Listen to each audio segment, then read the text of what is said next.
যে ভণ্ডামি মুক্ত সুন্নিয়তের একটি উজ্জ্বল দৃষ্টান্ত হচ্ছে ফুলতলি।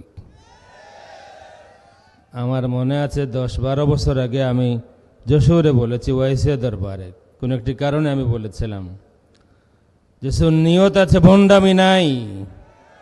একটি সুন্দর নাম ফুলতলি। তসৌফ আছে, বাড়াবাড়ি নাই। একটি উজ্জ্বল ফুলতলি। এখানে সুন্নিয়তের নামে কোনো ভণ্ডামি নাই, আকীদার নামে কোনো বাতিল আকীদা এখানে লালন করা হয় না। এবং তার থেকে বড় কথা হলো, আমরা যে শিক্ষা পেয়েছি ফুলতলিতে, আমাদের নতুন কোনো আকীদা নাই। আমাদের আকীদা ওই পুরাতন আকীদা।